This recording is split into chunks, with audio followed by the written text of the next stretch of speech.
We'll call this meeting of the Craven County Board of Commissioners regular session for Monday, May 6, 2024 to order. Madam Clerk, if you will, please call the roll. Commissioner Mitchell. Here.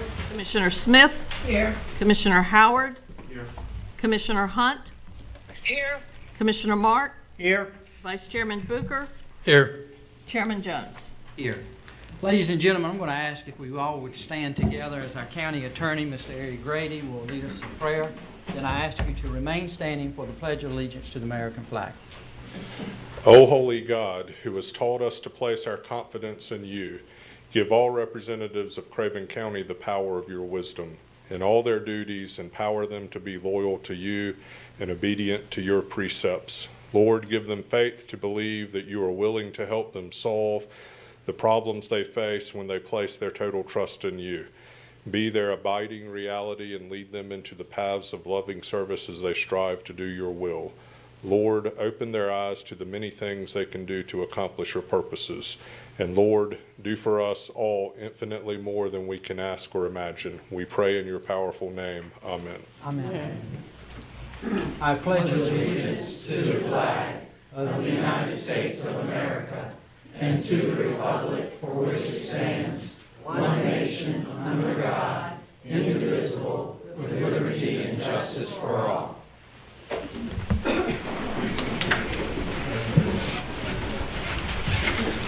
Ladies and gentlemen, we welcome each of you here to the Board of Commissioners meeting, which is your meeting, and to those that may be viewing online, we also welcome you.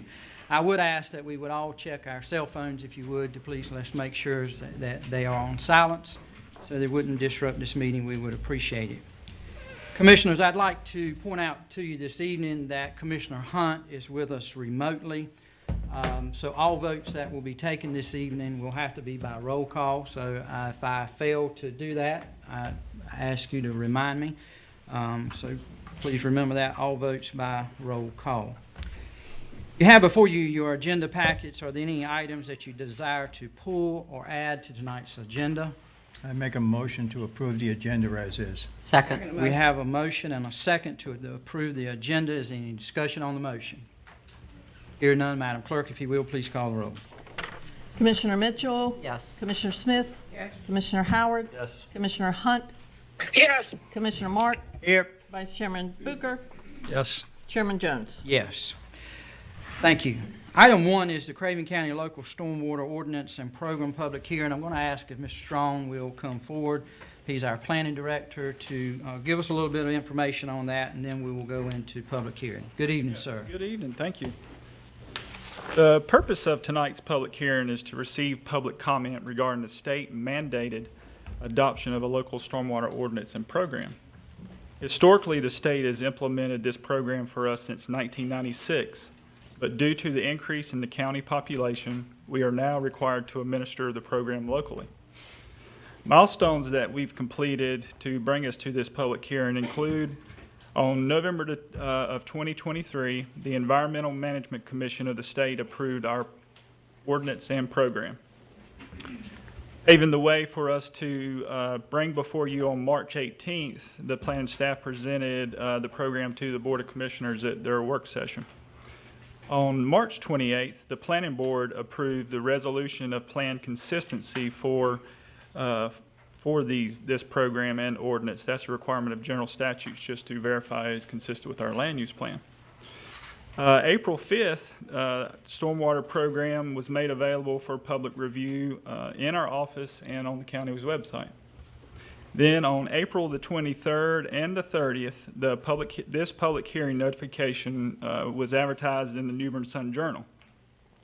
So if it's up to the board and your discretion, we'd please like to open up the public hearing to see if there's any public comment. Okay, Commissioners, before we go into public hearing, do you have any questions first for Mr. Strong? All right, hear none. Do I have a motion that we go into public hearing? So moved. Second. We have a motion and a second to go into public hearing for the Craven County Local Stormwater Ordinance and Program. Is there any discussion on the motion? Hear none, Madam.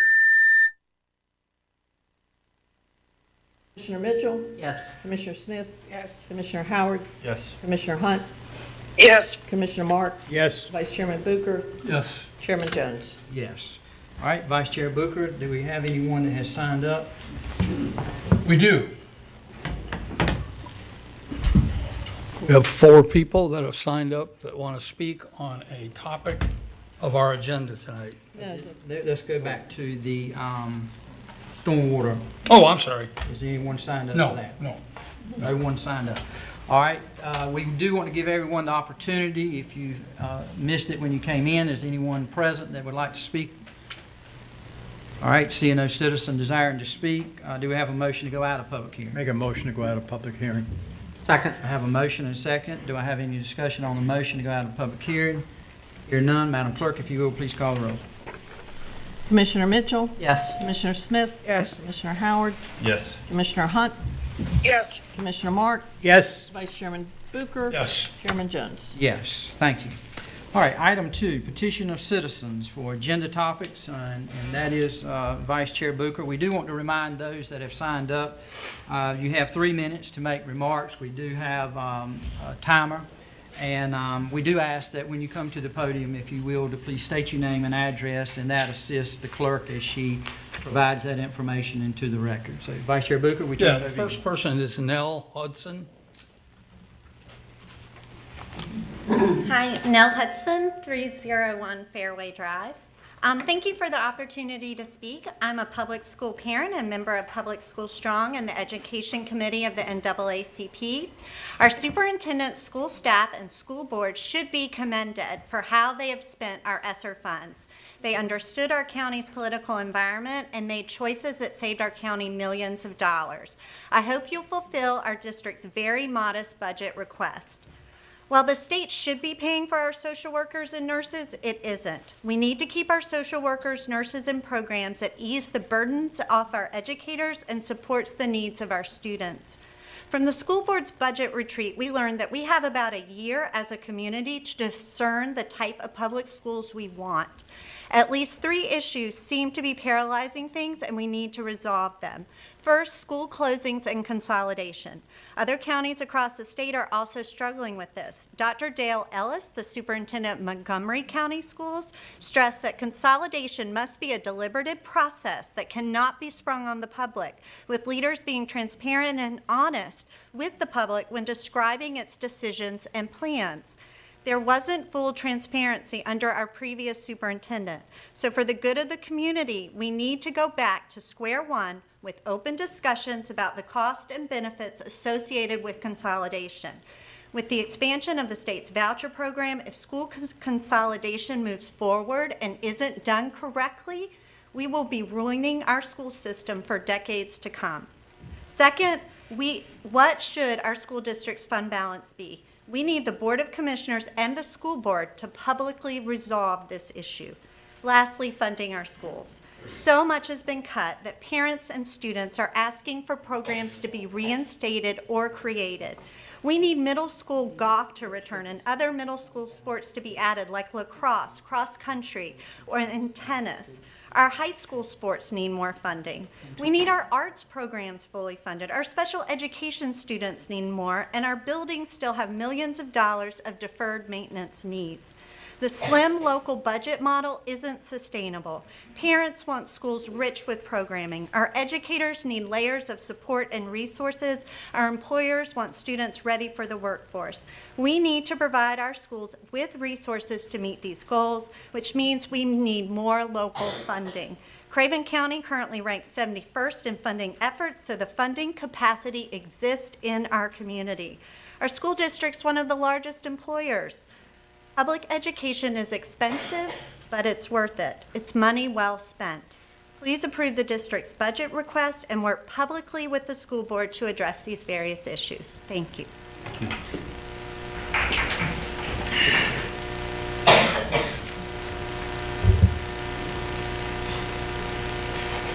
Apologize, I can't read the first name, but the last name is Jackson Cook. Susan Jackson, 1230 Rices Creek Road. I'm here in support of the budget that will be presented. As you all know, and we all know, education is a common good in that it benefits not just our individual students, but our community, state, and American society as a whole. Why is it a common good?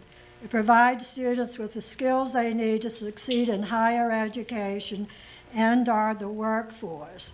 This enables them to become responsible and productive members of society and leads to economic success and innovations and prosperity for our local area and for our country. The thinking skills, problem solving, socialization lead to community engagement and good citizenship. So you, the board, have an awesome responsibility.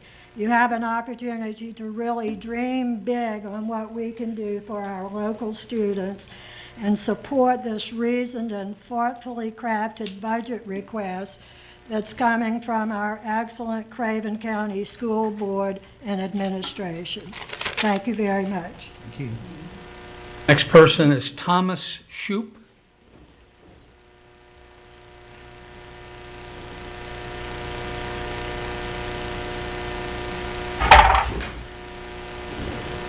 Good evening.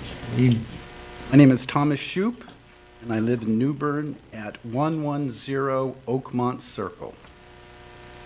And I want to thank the board for letting me speak this evening. I'm here today to say I am very concerned about the current financial support for the Craven County schools. I have a granddaughter who is currently attending Grover C. Fields Middle School. And I have been attending many of the school board, the Board of Education meetings. Last year I attended this board meeting held to review the last year's Craven County school budget and found statements made by the board very shocking. The point of the comments from the board seemed to be that the primary objective of the Board of Education was to close schools. Now, in preparation for this year's budget, the Board of Education received a financial analysis on March 26th from two highly respected authorities, Mr. Stacy Lee and Mr. Aaron Boyu. This analysis concluded that unless there's a substantial increase in funding this year, there could be a serious financial crisis. I know that a member of this board was in attendance at this meeting. I implore you, do not dismiss the budget request. The future of my granddaughter's education and all of the other 12,000 students depend on it. Thank you. Thank you. Linda Moore.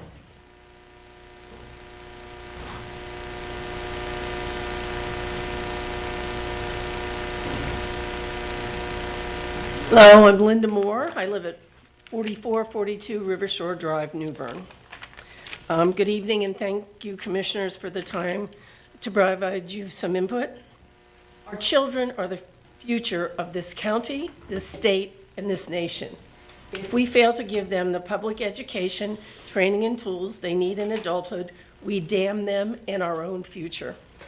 The North Carolina State Constitution, Section 15, Education, states the people have a right to the privilege of education, and it is the duty of the state to guard and maintain that right.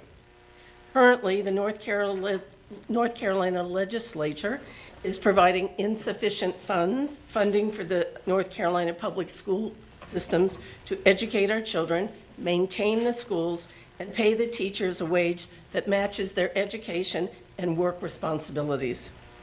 I ask that you, the Craven County Commissioners, accept and approve the budget put forth by the Superintendent of the Craven County Schools. It provides the resources our children need for their public school education and therefore their future. Thank you. Thank you. So, all right, thank you. Thank you to those that spoke to the board this evening. All right, Commissioners, item 3 is the consent agenda. You have before you there the minutes of the April 15th, 2024 regular session, tax releases and refunds, recreation and parks. You have a revenue excess budget amendment. Under carts, we have the approval of the updated carts ADA policy, and then the sheriff has a donation check budget amendment. Are there any consent agenda items that you desire to pull this evening? Make a motion to approve the agenda as approved. Okay, we have a motion to approve the consent agenda. Do I have a second? Second. And a second. Any discussion on the motion? Hear none, Madam Clerk, if you will, please call the roll. Commissioner Mitchell? Yes. Commissioner Smith? Yes. Commissioner Howard? Yes. Commissioner Hunt? Yes. Commissioner Mark? Yes. Vice Chairman Booker? Yes. Chairman Jones? Yes, thank you. Each year at our first meeting of May, we hear from the Board of Education and also from Craven Community College. They rotate and which one goes first, and last year our school system went first, and so tonight we're honored to have with us Dr. Ray Statz, who is president of Craven Community College, and I know he's got others in attendance, and we'll let you introduce those that are with you. But we welcome you, and good evening, sir. Good evening, and thank you for letting us join you. I have with us the college's Chief Financial Officer, Mr. Jim Millard, and he'll be providing about half of the presentation today. Let me start with the next slide by saying thank you. We are both honored and privileged to have had long-standing, sustained support from our county commission for our community college. We are very happy and very pleased with the support that you've given us over the years. Tonight's agenda, Jim will go through a little bit of a review of what we've done with the infrastructure funding that you provided us in the past year. And then we'll look forward to our 5-year plan, which we've been running on a rolling basis now for over a decade. And then he'll continue with the priorities that we expect to be doing in this very next year. And then I'll pick up and talk about some of the successes and initiatives that we've had in the past year. And we'll look a little bit at the 10-year enrollment data and what that's mean for us, our new and expanding programs, and spoiler alert, this has been quite a year for new programs. And then I'll review some major construction projects, most notably the Public Safety Training Center and the Corporate Training Center on the main campus. And I'll finally conclude with the county budget request for fiscal '25. Good evening, Commissioners. Good evening. Everyone. Let's see. We'll talk about some notable projects that we completed at the campus this year. Some of them, sometimes the best idea is just kind of seeing what's going on. And for years, there was a parking lots out there. If you've been at the campus, there was a cut through that people walked on, regardless of whether it was muddy or full of water. They always wanted to cut through. So one of the things we decided to do was we get a walking path. So now they can actually, that shortest point between, shortest distance between 2 points. So we've got the walking path in.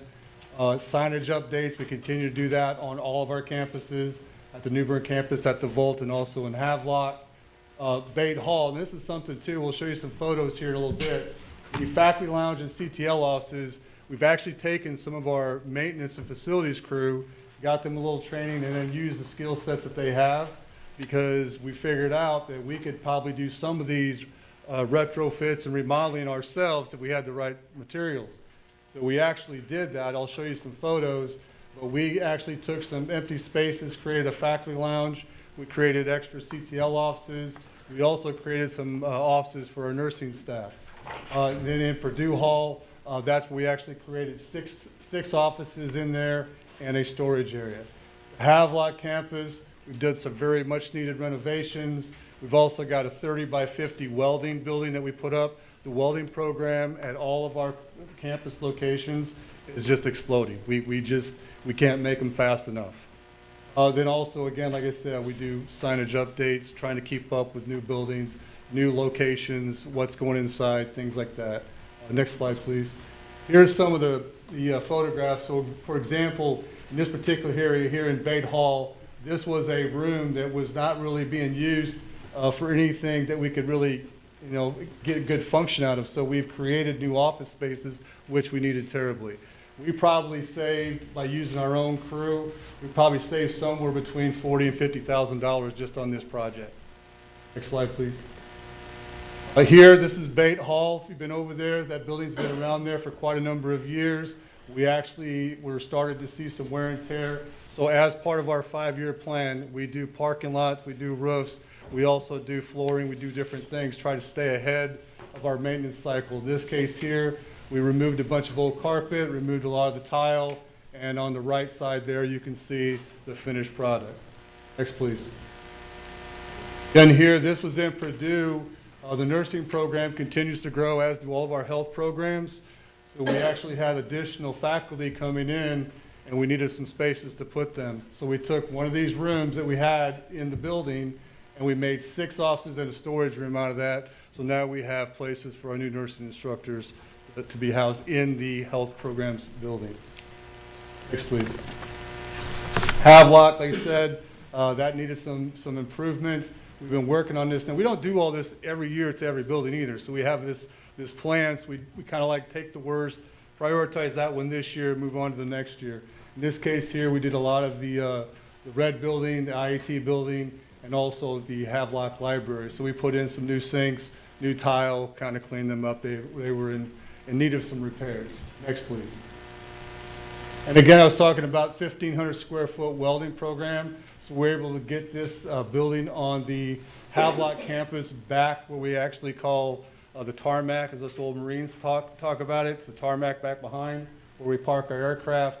We've got that new building going up there. We've got new welding machinery going into this year, and they should be starting to teach classes out of that building in the fall. Next, please. On the 5-year plan, there's like a little snapshot over on the right, but I can tell you that one of the things that we know are working for us, and we've got enough data now accumulated over a 10-year period, that we're kind of able to kind of predict what's going to happen. In some cases, that's a very good thing. For example, the chiller and HVAC unit in the Bait Hall is about a 1-year lead time. So if you happen to lose that, you've got a ways to wait before you're going to get a new unit in. So trying to keep up with all of our maintenance and things like that is actually something that we've become pretty good at doing. We're looking at things, our underground utilities. We've talked to some of the folks at the city, and they're telling us we probably need to start looking at doing that. So that's another plan that we're going to be doing. Brock refurbishments, again, this is first and second floors. We've got other buildings that will be involved as well. And then parking lots, something a lot of people don't think about, something just like a parking lot, but it is important. And so our parking lots, our roads, our sidewalks, one of the things we've been doing the last couple of years is just actually trimming down sidewalks for a cost savings, because sometimes you don't have to replace it if you can make it, make it work. So we just look at different things like that. But that's just a recurring cycle. We've been doing this 10 years, right? And so, like I said, it's really starting to pay off. The preventative maintenance works. It works for us. Next, please. Again, like that, there's that 140-ton chiller. That was a 12-month waiting period for that, so we have to stay on top of that. Again, roof maintenance too. That's something else that when a while back, we were starting to kind of get behind. We incorporated this into our plan. We're good to go. As long as we can keep that water out, we don't have other problems down below with the roof line. Also, pains and grounds. If you've been around the campus lately, as I say, my facilities director, executive director, John Melville, does an amazing job. If you've been around the campus or you get a chance to go by there, they do amazing work. The campus looks great. They're constantly out there cleaning it up and trimming it up, and everything looks really, really nice. So that's my grounds team. They do a great job. Next, please. And here's some of the photos. This is a project we actually been working on. This is the elevator in Brock. This is an elevator that is quite aged, and we have been keeping it going and keeping it going and keeping it going. We actually have had this on track to be done for quite some time. The issue was parts, trying to get the right parts in. They actually had to bring in a whole new air duct to go in there in order to get us what you see on the right side, and hopefully that will be done over the next couple of months. We'll get that finished. Next, please. Sir, I think I'm back to you. Did anybody have any questions for me? Thank you. So as you know, this week we're going to be doing a celebration of graduates. Friday is the college's 57th annual commencement. I know many of you will be joining us. The circuit tents go up probably tomorrow morning, and prayers will go up with it for good weather. We pack anywhere from 2,100 to 2,300 people on that campus on Friday morning. But among our celebrations is we started the Volt Center in May of 2019, and we now are pushing towards 4,000 students that have gone through and completed one or more courses in entry-level workforce development. And we have 841 confirmed job offers that have come from that. So that is a major accomplishment. We're very pleased with that. And one of the talking points that I have about the Volt Center, we received so much construction support for that facility that we used a very small amount of traditional state funds, and when you include those state funds, the facilities, there's about 25,000 square foot there. We average $9 a square foot to renovate and construct that. All of the rest came from our partners. And I'm grateful to the Craven County Commission, who have committed nearly $2 million in operations and maintenance costs for that facility across the 5-year period so far and looking forward into the future. Next slide. So this slide looks like it doesn't tell you a lot when you look at 3,344 FTE 10 years ago and now sitting at 3,221, but there is a story there. In 2014, Craven Community College was largely, in terms of its students, a junior college. Most of the students were going to transfer degree programs overwhelmingly, and that was our bread and butter. Over the course of the last 10 years, we have converted to more of what's referred to as a comprehensive community college. We still have the lion's share is in transfer courses, but we also now have a growing and vibrant career programs division that is bigger than it's ever been before. Of course, if you've been reading the news, you know that our health programs division is growing in leaps and bounds. Our nursing program has tripled in size in the last 5 years, and we're adding more programs as we speak. And then we've added all of the workforce development programs. And of course, as you know, FTE is hard to earn on workforce development. One student going to a 3-day course does not earn as much FTE as one student spending a year in school. But the end game is jobs, as you saw on the last slide. Getting our students prepared for the workforce, particularly the local workforce, is very important. So when you look at this slide, you don't read a lot. Please know that there's a lot more behind that's going on there. Speaking of new programs, next slide. This has been quite the year. As I began to put the presentation together, the number of new programs in a single year, we seem to have hit a critical mass. So let me start with workforce development. Last month, we started a massage therapy program. One of the neat things about workforce development is when we get hit with a community need, how fast it can turn. We first found out that we needed a massage therapy program last August. 8 months later, the first students are enrolled in the program, and we are at capacity. We can fit 10. We have 10, and they are now, others are on a waiting list. This summer, we will start surgical technology, also as a non-traditional workforce program. That is typically a 2-year degree program. But in partnership with Carolina East Health Systems, we determined that the real requirements was a set of skill sets and certification from a third-party accreditor, and we realized that we could do it in workforce development. The offshot of that is to develop a degree program. It takes about 2 years to get that program started and actually enrolling your first student, and then another 2 years to graduate. Because we're going with surgical technology and workforce development, we will graduate our first surg techs before we would have enrolled our first surg tech degree student. This is a big deal. Also, in our partnership with Carolina East Health Systems, we will be performing all of our hands-on work in their operating rooms.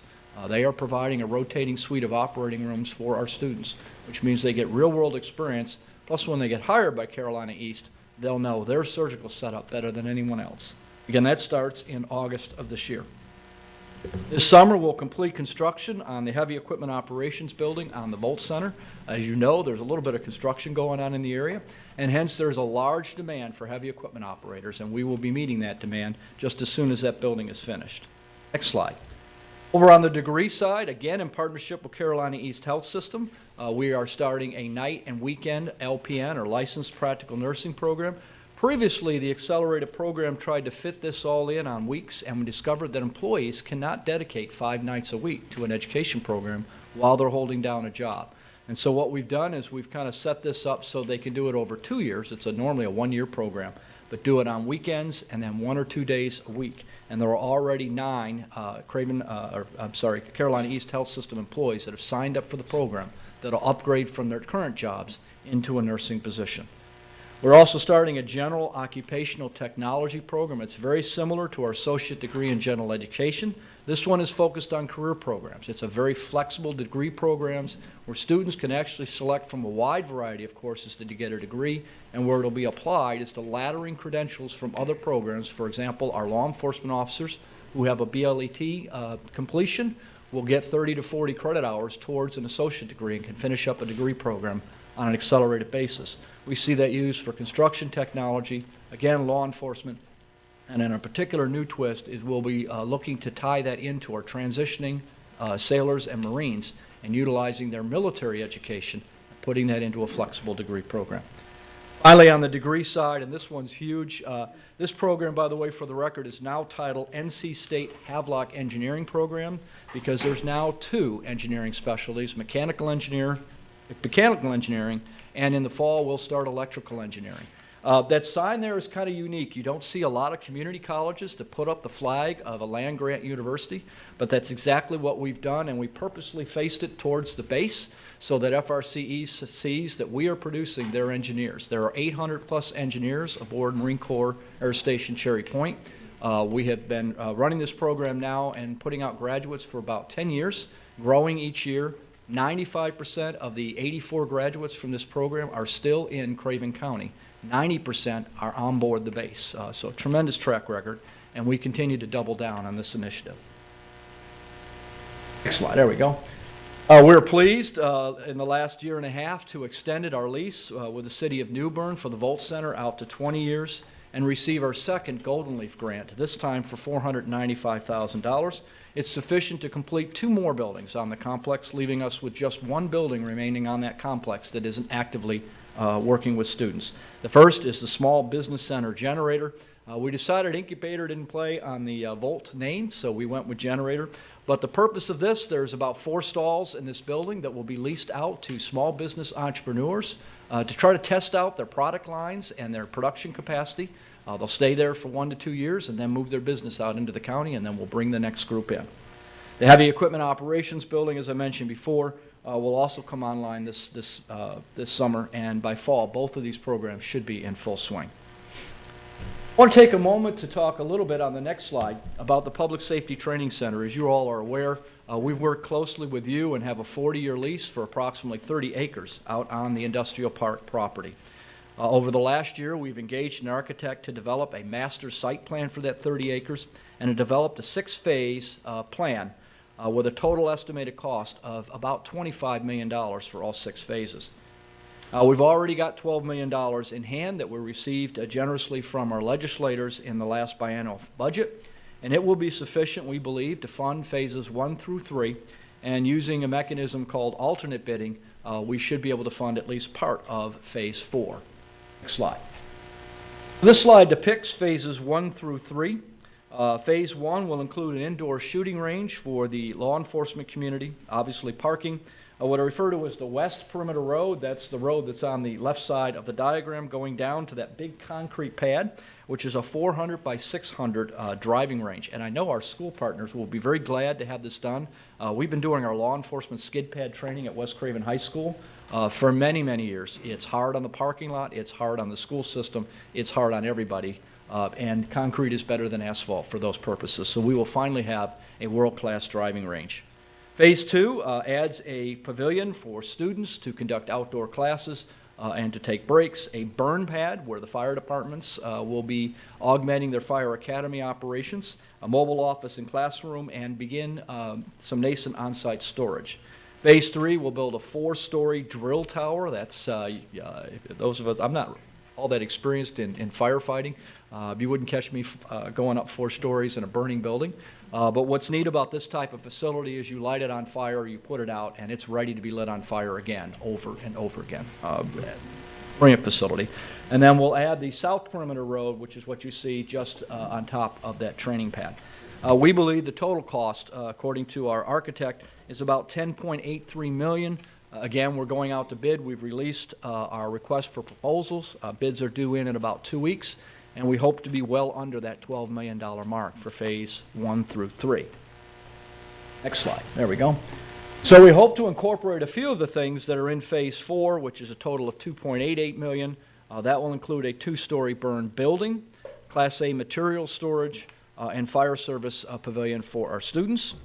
Once we get additional funding in the forthcoming years, we plan to install an outdoor firing range to include the parking, and then complete the loop around the campus on the east side with the perimeter.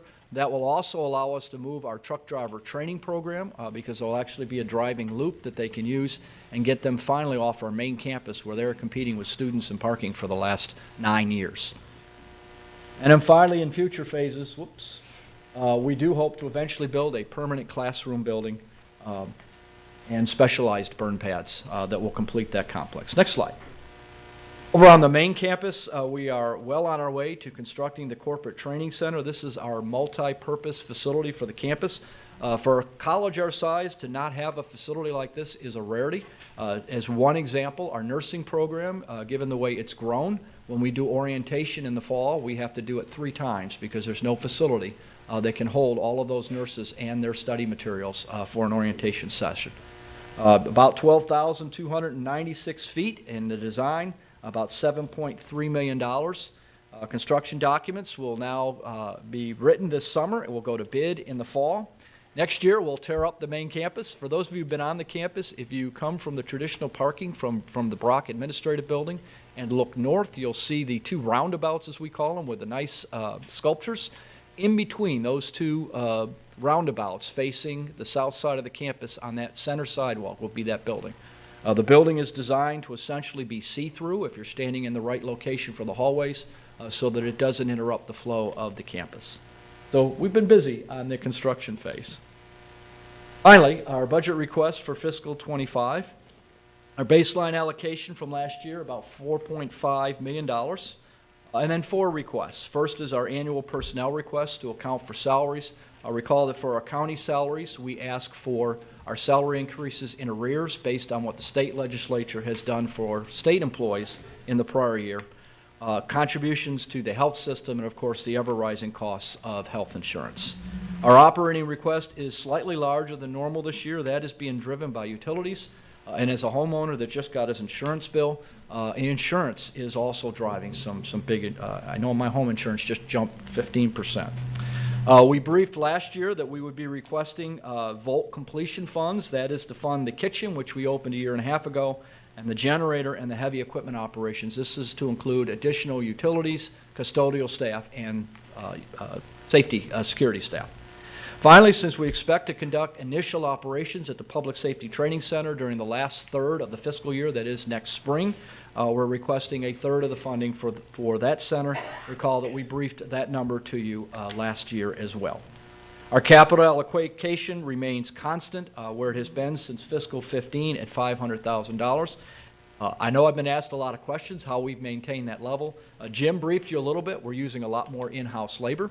We've done a lot of projects to work our utility bills and keep them under control. For example, we completed a $1.1 million windows and doors project that was funded by the federal government. So we now have double-paned thermal insulated glass and doors in those buildings. And I can tell you the utility bill has gone down significantly in those 3 buildings. So our total request for fiscal '25 is $5.34 million. And I'm ready for questions, but before I take them, let me again say thank you. And I appreciate the support that we've received from the Commission. Okay.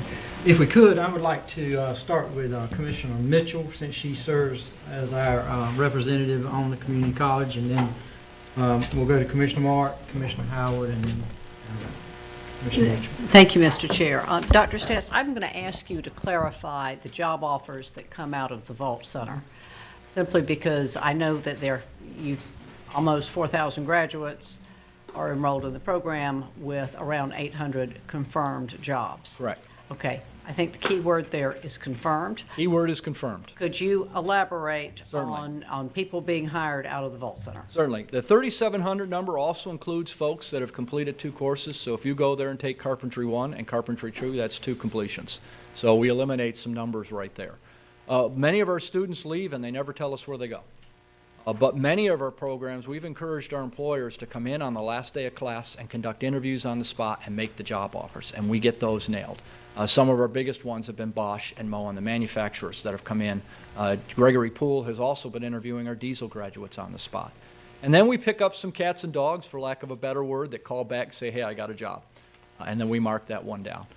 So we know the number is considerably higher. I would guess it could be as much as twice that number. But there's no way to verify that number. So we have taken it upon ourselves is that when we do get that word, we write that down, because even at 841, that is a pretty impressive number, given the size of our county and the number of folks that we're running through that center. Thank you. All right, Commissioner Mark.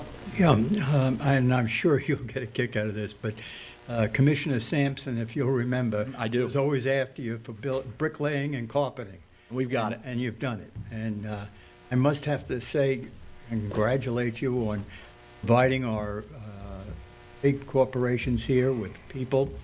And Chairman Denny and I are on the hospital board, and we know how you're working with the hospital board. The biggest problem we have is nursing staff in the hospital board, and you seem to be helping us out in that area. Thank you. It's been a two-way relationship. Yes. The hospital has done, I mean, we're their biggest supplier of nurses, but they're also our biggest destination for our nurses. And the Surge Tech program in particular, those are some hard, frank conversations that we had, because your first response is, well, you're not going to run this as a degree program? Well, we can't do that. We sat down together and looked at the materials and looked at the requirements and looked at the job and realized we could get there a faster way. But that took two willing partners that really worked well together. And you're doing a good job. Thank you. Commissioner Howard. Dr. Stat, the Public Safety Training Center, the over $18 million you guys have secured for that, or the $12 money- million. $12 million you've secured for that, is mostly through state lobbying and your Yes, accomplishments all there. All of it. Congratulations. Thank you. All right, Commissioner Smith. I noticed in your conversation, you mentioned surgery. And I'd like to know what sort of surgery are you preparing students for at the community college? Surgical technology, most folks, if you watched MASH, you always saw the nurse standing next to the doctor. That isn't actually the way it works. A surgical technologist actually works with the doctor on scene. So a surgical technologist will set up the room, get all of the equipment, all of the sterilization. We'll stand there side by side with the surgeon, handing instruments, and then at the end, we'll provide all of the cleanup afterwards. Gotcha.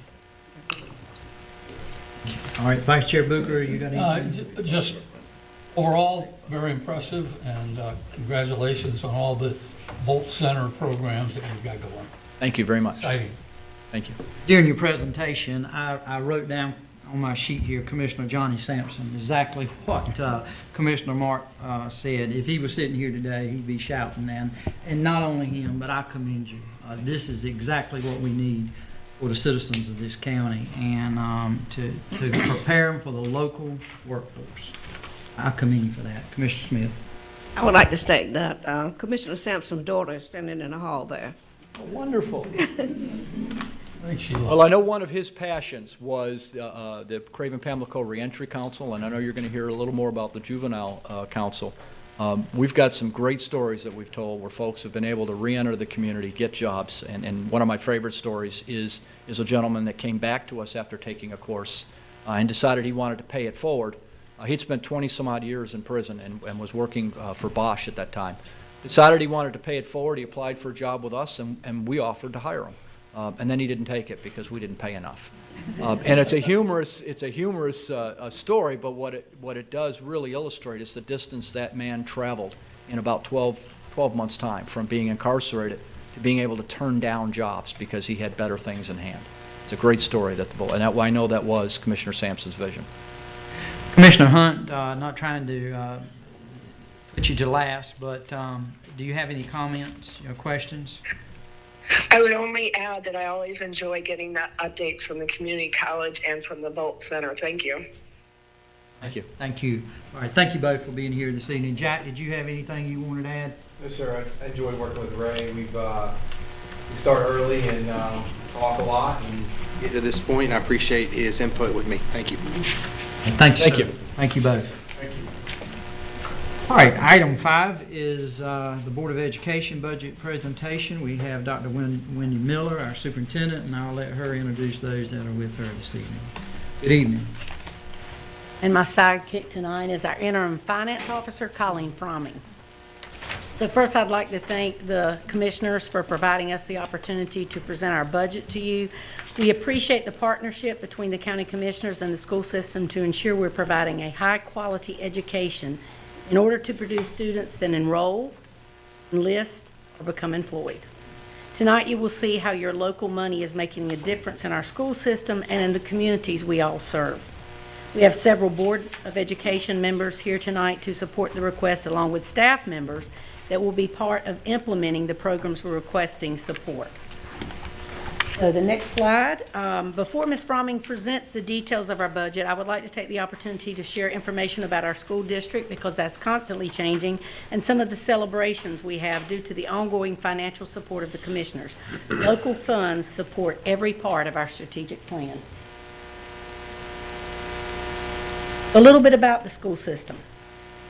I'm constantly asked this because it's changing. We have 26 schools, 15 elementary, 5 middle, 3 traditional high schools, 2 early colleges, and 1 virtual academy. Our current enrollment as of this morning was 12,367, and an additional 335 students are served in our pre-K programs. Our graduation last year was above 80%, and both early colleges was above the state average graduation rate. 54% of our students are eligible for free and reduced lunch, and 17 of our schools are Title I schools. Craven County Schools is the 3rd largest employer in our county with over 1,500 employees. Last year, our graduates earned more than $10.6 million in scholarship money. So our academic performance, 18 of our schools met or exceeded academic growth. We have moved up 11 places in our state ranking in the last 2 years. 15 of our 26 schools are in the top 20% of our school systems statewide. Students earned 2,395 industry-recognized credentials that allow our students to be employed right after high school or to go to the community college and participate in some of the programs you just heard discussed. I was just informed while I was sitting here that 3 of the marshals at the Craven Community graduation on Friday will be early college East students from Craven County Schools. The breakdown of our student body is noted in the profile section of the presentation, showing the diversity of the students we serve. I have also provided for you at your places tonight our school improvement plans that details every school's performance and what improvement initiatives are taking place at each of their schools. Next slide. There are several areas we would like to highlight in our presentation tonight that are aligned with our current strategic plan. It is worth mentioning that we are currently in the process of the development of our next 5-year strategic plan that we'll be unveiling in the coming months. This plan will include input from over 300 community stakeholders that participated in helping craft our plan. In fact, several commissioners helped participate in the feedback sessions, and we appreciate your input as we continue to make Craven County Schools the top educational choice in our county. Next, a little bit about teaching and learning. The first focus area and our core mission in Craven County Schools is teaching and learning. We are proud to share the following celebrations. Again, Craven County Schools moved up 11 places in 2 years in our state ranking. 13 of our schools ranked in the top 50% in academic growth in the state of North Carolina. 6 of our schools ranked in the top 20% in academic growth in the state. Our district 4-year cohort graduation rate is above 80%. 70% of our schools met or exceeded growth last year based on state accountability results. 20% of our schools exceeded growth. 73% of our schools earned a letter grade of C or better, up from 65% the previous year. There are high gains in reading and math across all grade levels. In elementary reading, there was an increase in our reading on grade level by 8% in 1 year, which directly aligns with over 300 of our teachers completed intensive training in how to teach reading through letters training. For the 3rd year in a row, Craven County Schools was recognized as a Purple Star District, showing our commitment to our military families and their children. We were one of only 11 North Carolina school districts to receive this honor. The next slide actually shows our 3-year performance trend data and how we rank with the state. And you can see we are improving at a rate faster than the state average for the state of North Carolina. Next slide. As you can see, we continue to improve student performance and are doing so at a higher rate than the state. So now I would like to talk about the people that are doing the work, and that's our educators. We are blessed to have outstanding educators in Craven County Schools. We are home to the Southeast Region and state finalists for Teacher of the Year for the 2nd year in a row. This has never happened in the history of Craven County Schools, at least as far back as I've been able to find. We are also home to a regional finalist for the Southeast Region Principal of the Year. Again, the second year in a row we've had a regional finalist. Craven County Schools was included in Promising Practices Manual for how to work with academically gifted students. This manual will be shared with the entire state on best practices for working with AIG programming. Our teachers recently completed the North Carolina Teacher Working Conditions Survey, and this is, our own board hasn't heard this statistic yet, but it was too good not to share tonight. All of our teachers were surveyed, and 92% of the teachers in Craven County Schools report that our school system is a great place to work and learn. That is a 12% increase from 3 years ago. Our teacher turnover is at 12.9%, which is in line with the state average. But I will admit our vacancies are still a challenge. But we continue to find creative ways to draw teachers to Craven County Schools, and we appreciate the investment in our teachers by the commissioners through a 10.5% supplement. We are working to develop a more predictable supplement schedule in the future, along with ways to be more competitive, including ways to support teachers who obtain advanced degrees such as a master's degree. The state quit funding master's degree pay for several years ago, and I believe if we did something locally to support master's degrees, we would draw teachers to our school system. Next, let's talk about community engagement. We currently have 4,250 volunteers in Craven County Schools, and they volunteer in various ways. And that number continues to increase as we work to engage the community in our schools. Partners in Education is a strong partner and provided over $400,000 worth of grants that went directly to our classrooms. Staff participate in various community groups, such as the Craven 100 Alliance, to ensure we are connected to our community and providing a pipeline to our employers. Next, we'll talk about operations and resources. Just a little bit of facts that I'm often asked. We operate 155 yellow buses every day and transport our students over 7,000 miles, which averages to over 1 million miles bus routes every year. And it takes great people to keep those buses rolling. And you hear in other school districts, they've had to close their schools down because they couldn't run their buses.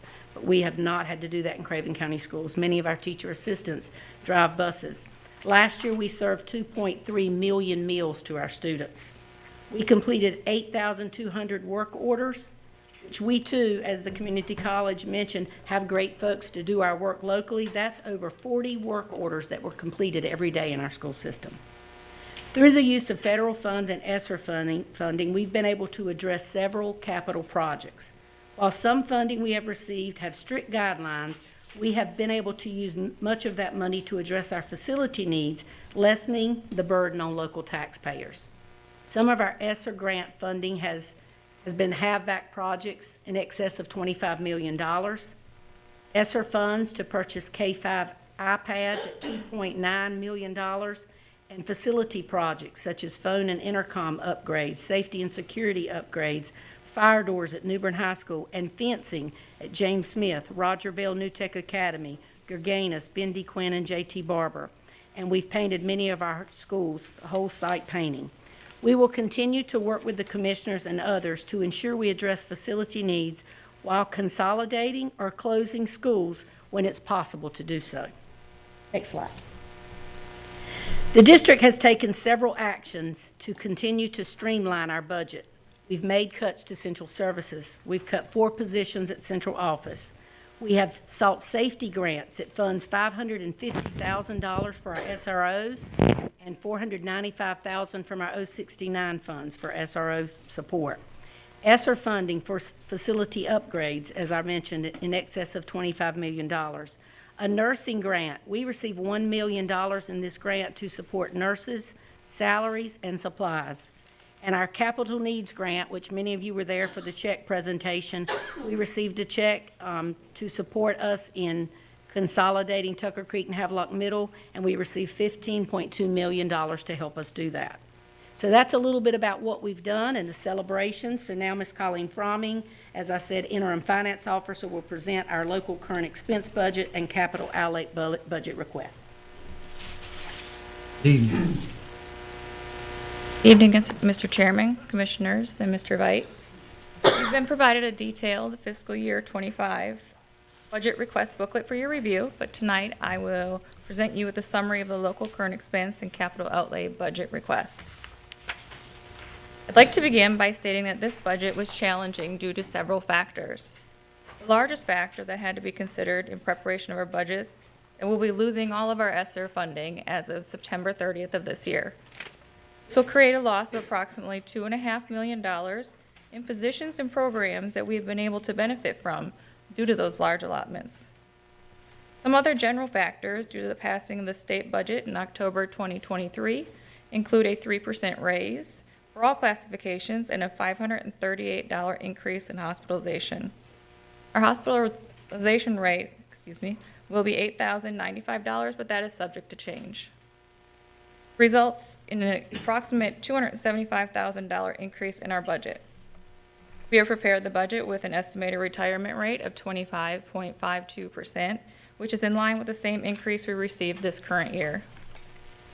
The cost to maintain our 10.5% teacher supplement with the 3% salary increase will cost us approximately $200,000.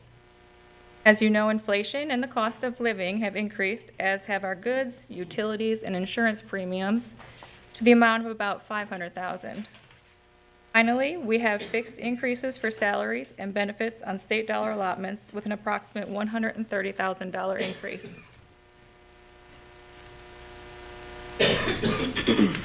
There are several uncertainties that we have to keep in mind. They include our economic outlook, the transition we will have when our ESSER funding ends, as well as potential changes to the state budget in year 2. As of today, DPI has not yet released any state planning allotments. Also, the ADM method to determine funding from the state has not yet been solidified. It has not been decided as to whether they'll use the old method of determining the allotments or a new proposed allotment model in which we'll use this year's second month PMR. Finally, we need to consider the impact of charter and private schools, especially with a new charter school opening in our county.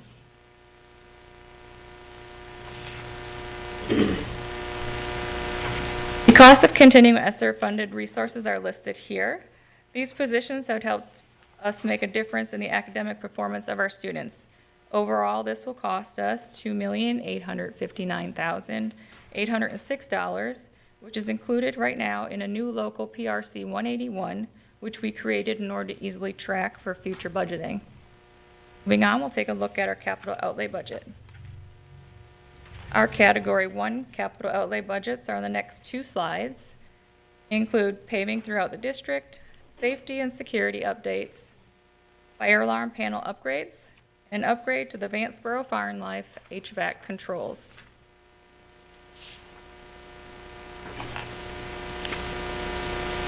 Category, next slide, please. Yep.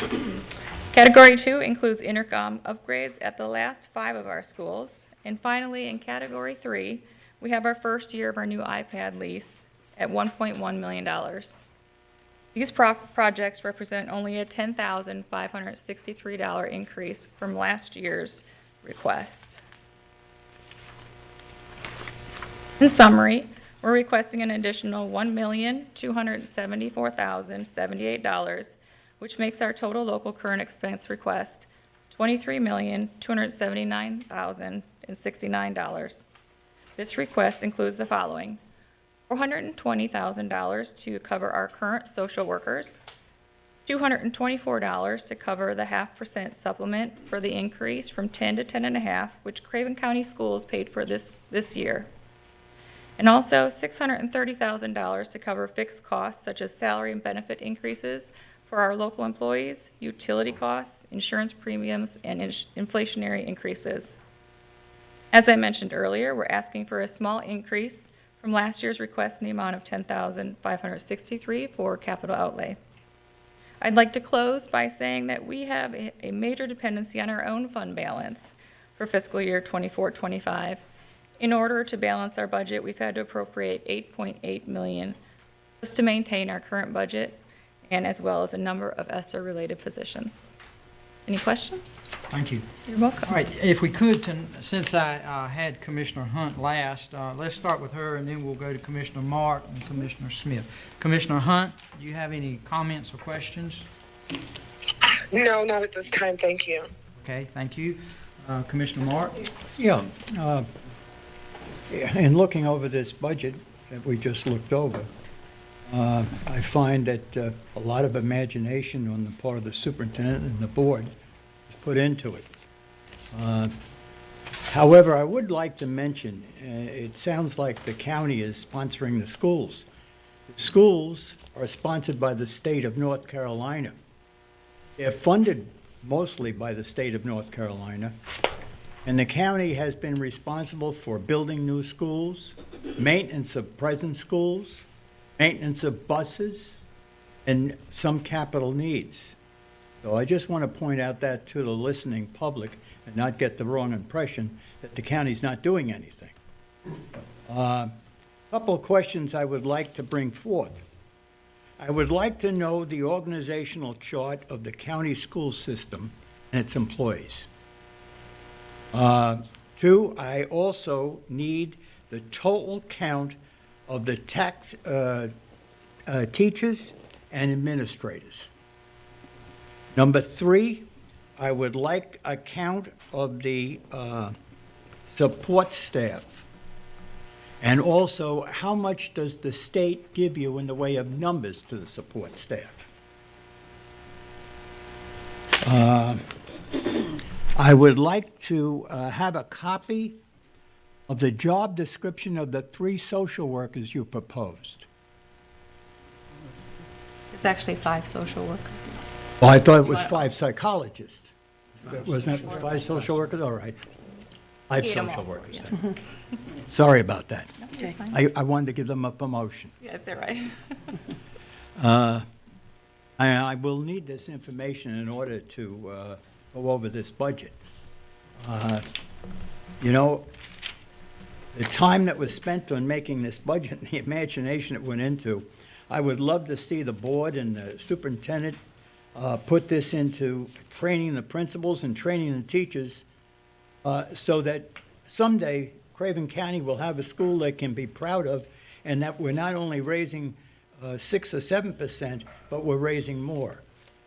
In the past, and I've been on this board since 2010, we've lost approximately, and I'm not sure of the exact number, but I would say probably 700 a year in the way of students. I know it's at least 3,500. And there's got to be a reason for that. There's a reason for having these other schools, because evidently they're going there because they're getting more reading and math taught to them. That's all, Mr. Commissioner. Dr. Miller, if you didn't quite get all of that. I got it down. We'll make sure that we share that, our clerk shares that with you. Okay, perfect. Now I'll get you that information. Commissioner Smith served on the school board for many years, and her and Commissioner Howard bring a lot of knowledge. We'll go to her, and then we'll go to you, Commissioner Howard. So, Commissioner Smith, do you have any questions, comments? I'm not sure that I have any questions, because I'm sure I did not get all the details of all the information that you've shared. But my question is not really a concern, it's a question right now, is the difference in the request from last year, this year. How much more are you asking for this year compared to how many programs you're upgrading? We're asking for about $1.2 million more. More than we had last year. Correct. And how I know that there's a need for salaries increase for the local people and taxes and, the insurance and that indirect costs for employees. But are we having additional costs rather than just those? Here's the 0.5% supplement that we covered last year. I believe, I wasn't here at the time. Increasing the supplement. We did not increase the supplement, actually. We kept it the same, just agreed upon, I think, the 0.5% that we paid last year, being possibly covered by you guys. Thank you. You're welcome. Thank you. Commissioner Howard. Well, first, Superintendent Miller, I'd like to say congrats on the growth. Any growth is worth celebrating. Obviously, got a road ahead to hoe, so we're looking forward to more growth. Of the 8.8 million that's moving from fund balance, that is obviously going to be a problem in the future. How much of that is related to like the loss of students? I think this year, what is 823 so far going out getting the scholarship. Is that impacting this? It does impact that, and all the different ways folks are under the misconception that when folks choose something other than public schools, that it does not impact the public schools. Not only do we lose ADM, we have to send monies in many categories based on money per ADM to those schools. So in addition to the scholarship money, we have to send money from many other supplies, resources, that goes along with the students as well. And we certainly want to be transparent in that even though we're using the $8 million, at the end of the year, we will put some back in fund balance. I always am afraid to give a number because then if I'm not right on target, but somewhere between 3 and 5 million we expect to roll back in. It's sort of like your budget at home. You don't want to underestimate and run out. So when we estimate our budget, it's an estimate. For example, the positions at central office were in the budget. We had an assistant superintendent that resigned and left. I didn't fill that position, but her salary was in the budget. So we're going to come under in that area. But part of the reason is because I'm trying to put the money closest to the classroom. So it certainly is impacted by our ADM. Yes, sir. Yes, ma'am. Also, I'm obviously a supporter of public education and recruiting teachers and making sure our teachers are happy. We can have that discussion. There's multiple things that go into that. So I'm looking forward to supporting the supplement increase. That is not an increase, but I think working with us in the future to get it funded before it's given, would help us. And I would be glad to be part of that, but certainly I think that would help us understand what's going on and be an advocate for teachers in this county. So there's a lot of other things I could say, but thank you for coming. And a lot of your report I did like the movement in the right direction. That's positive. If you're moving up from 73% net growth up from 65%, I wouldn't have predicted that. I mean, not that I'm being a naysayer, but you just it hasn't been the trend. So anytime you buck the trend and move in the right direction, I'm proud of our teachers for doing that. The teachers play a big role in that. So I'm proud of them for doing that. Thank you. Thank you. Commissioner Mitchell. I don't have any questions at this time, Mr. Chair. Thank you for the report very much. I know we will get more into it when we get into the budget process, but I would like to congratulate the entire public school system for the increases in student capability that you are seeing and measuring. It's a lot of improvement in a short amount of time, and that is very meaningful, not just to the students or to the families, but also to our community as a whole. So thank you. Thank you so much. Vice Chair Booker. Yeah, no questions. Just appreciate the detail, and I'm sure we're going to spend some time massaging it. How's that? Perfect. Madam Superintendent, I want to say first thank you for communicating with me as you do, and the Chair of the Board of Education, keeping myself and the county manager informed in what's going on. I think we have had a lot of good discussions this past year, including your team and our team. So I thank you for sitting at the table with us and having those discussions. Great positive information that you shared with this board tonight, with the citizens. Number one is definitely in hearing about, I call it teacher morale, employee morale. That's been a concern of a lot of folks over the years. And to hear that number increase significantly, that speaks volumes of the leadership in what you're trying to do, and I thank you for that. I know you and I, some of our discussions we've had in recent weeks has been focused on the allotment model. I think, maybe I'm speaking incorrectly, but I think you had told me maybe we might you might have received that before you came today. And we did not. Do you have an idea of when the state is going to release that to the county school systems? I have no idea. They've been delayed, behind, and they just keep saying it's going to be next week or next week. So this week, I think we are going to get state allotment. So what model they're using hasn't been mentioned. And just for clarification, to make sure we all are on the same page in this and understanding it, that is the allotment we'll have for 2 years, correct? Will it change again next school year? Are you speaking of the PMR too? Yes. Okay. So that one is in arrears, so it's, we would be Funded doing. this year for last Yes, year's. we'd be funded the next year for this current year's PMR, and I believe there would be adjustments. Anytime they do a sort of informational meeting, it's not exactly clear. I think it's just a very tough thing to wrap your head around. So we're hanging on tight and listening and taking in. Which is very hard to develop a budget when you have so many unknowns. We were trying to, in the PowerPoint, change, we had unknowns, and we said, well, that doesn't sound, it's through no fault of our own that, like, we're wanting to hire teachers, right? We had graduates last week. We want to get the teachers first out. Well, we still don't know how many teacher allotments we're going to have. So we're guesstimating and hoping. Certainly, we have vacancies, so we're getting folks as quick as we can, but we're basing it on a number that's out there, and we're guessing what it might be. No one really runs a business like that, but that comes down, and I will agree with Commissioner Mark on the state's responsibility and to fund our teachers, and we continue to push for that. If we want great teachers, we're going to have to pay them saying that we believe they're great.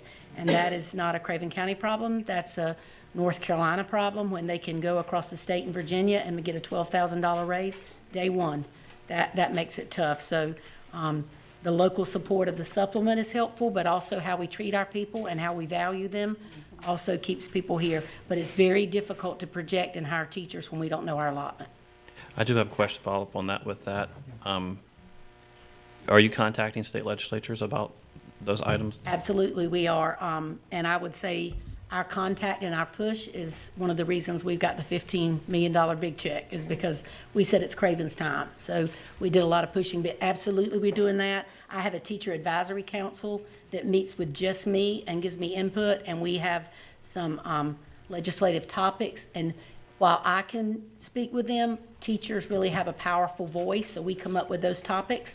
And I met with them 2 weeks ago, and they are reaching out, sharing their specific stories and challenges, and that's what's going to get things changed, the voice of teachers.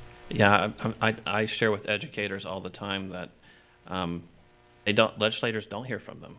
When I'm talking to legislators, our legislators, the response is, we really haven't heard a lot of commentary from teachers or an engaged crowd like this. So if they're not hearing it, well, they're less likely to respond or increase it to the way we need to see it, because we're in the bottom 10 of states in this country. North Carolina is. So I don't know if we should be in the top 5 or 10, but we certainly should not be in the bottom 10. Absolutely. So that certainly is something that needs to be changed. And I would like to see the engagement we're seeing here, which Commissioner Mitchell and I were talking about before the meeting, that we kind of like to see. We're excited to see people engaged in an issue that we're talking about, and it lets us know what we need to do. So maybe with some of our state legislators and others, maybe they need to see some of this engagement too. Might be a plus.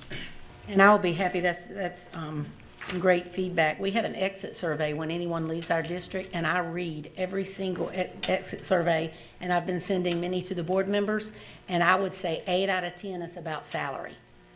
Teachers are like, I can't live on this salary. Our new school calendar, we had to consider many of our teachers have a second or third job. The other night we went to our academic banquet. One of our teachers was serving us that night because they can't make it just on a teacher's salary. 3 jobs here. So. Yep. Commissioner Smith, you had... My comment is that if I remember correctly, in previous years, school system has just about time to open before you receive the final allotment from the state. So. And that's the it is projected difficult. allotment, but then the money may drop in February. Yes, So, that's which right. is another great point. We have to use our fund balance to carry those salaries until the actual money gets here. Right. And you're right, we get a projected allotment, but then you actually don't get the money in your account to spend, sometimes for several months. That's right. Any other questions here? Let me check with Commissioner Hunt, and then we'll go to you. Commissioner Hunt, did you think of anything, any comments you had? No, thank you for asking them. All right, County Manager? Mr. Chairman, I just want to thank Dr. Miller, Mr. Lee, and Ms. Froning. I've asked a lot of questions, and they've provided me a lot of information. I certainly appreciate the teamwork there. And I've had a unique opportunity over the last couple of months to visit quite a few schools, high schools, middle schools, elementary schools, and I've been really impressed, particularly with Havelock Middle School. That was one I was at, unannounced one day with Dr. Miller, and the way the students and the teachers were working together, what I saw in the school was really moving. And I was at elementary school last week and got to see a little celebration, so that was fun. But I do thank them for the opportunities to go and for their help with that. The West Craven High School, the CTE We sure programs. did. So we saw a lot of the feeders that will feed some of the programs you heard about from the community college, the nursing programs, the welding programs. We got to see all of that, and it's student-led. The students were the ones sharing information with I us. got to hold a guinea pig or a ferret, I think. But it was a great tour, and I appreciate it. Last comment. We had this discussion, I think last week, but definitely, you know, the budget you present going to be a lot of discussion, as always, with this Board of Commissioners during our budget process, as it is with any department within county government. 38 some different departments, am I correct? In county government, 38.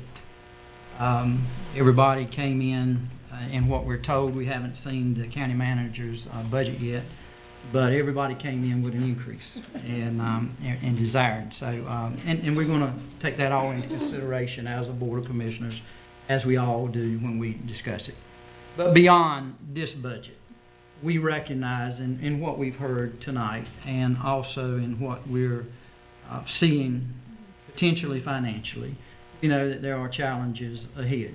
And I mentioned this, I just said this, but I'll go back to it. I mentioned this the other day, is that we're going to have to begin this budget process, I think, a lot earlier after we vote on this budget as a Board of Commissioners on June 17th, I think it. June 17th. June 17th. And, you know, new budget comes in effect for all of us July 1st. But I think we need, as the two boards, to come together and start having this discussion soon after that. And definitely we need to look at the possibility of, as we reach our next year, this time, you're coming in May and presenting this budget. It would be a lot of help to county government, and maybe to you, I don't know, if we could agree on an earlier date for you to try to present this budget. And hopefully we're going to have a lot of better discussions going forward. Nobody to blame for that, but hopefully we all can come together as two respected boards and try to look at what we got before us, looking into the next fiscal year. So having said that, thank you all for your attendance, those that came with you this evening. We appreciate you being here and for your presentation. Thank you so much. Thank you. To those citizens that are present, we have two more items. We have a JCPC budget presentation, and then we will have Mr. Stacy Lee come forward and make a presentation. Then we will take a recess after that. So at this time, item 6, we have Ms. Jennifer Dacey, who is chair of the Juvenile Crime Prevention Council, who will come and present a budget. Good evening. Good evening, Mr. Chairman, Commissioners. I will be brief. You've got our 2024-2025 budget before you. Our funding for this coming fiscal year is unchanged, $320,335, all state funding, and we are recommending just a slight adjustment to the allocation of those dollars, a slight increase for Area Day Reporting Center, and the majority of those funds, that increase will go toward travel related expenses for that program, in the hopes that there can be some additional use by the western side of the county. So that's the explanation of that. I'm happy to answer any other questions you might have. All right, Commissioners, you have any question on the proposed budget? Commissioner Hunt, do you have anything? We won't give you the opportunity. No, thank you. Okay, here, Commissioner Howard. Just a quick question. With your teen court this year, what's the participation been like with the teen court? I hear feedback from students, from the student perspective, but I haven't Right. heard it from. Right, well, it's always quite a busy program. I'll be honest when I tell you that I have not made it to a session myself this year. But they meet once or twice a month, and we have a lot of volunteers, not just the students who end up essentially graduating from the program and then becoming involved once they've had a reason to be involved with the program, but we do have some young folks who are interested in the legal profession who end up as volunteers in the program and train from the get-go, the beginning of the school year. But it's quite a busy program.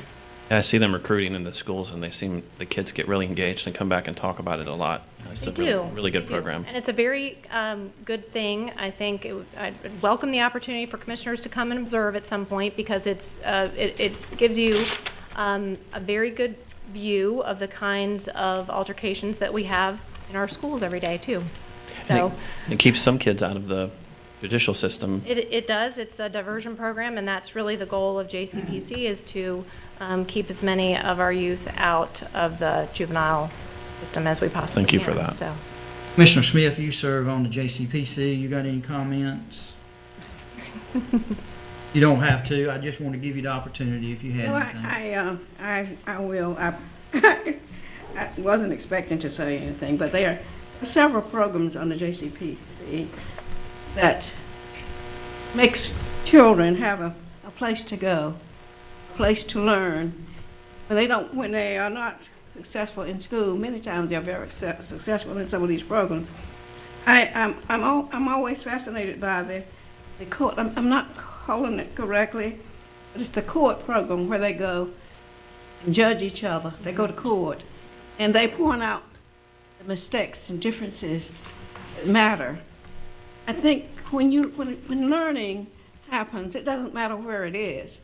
It's important that children, young people, have a place to learn.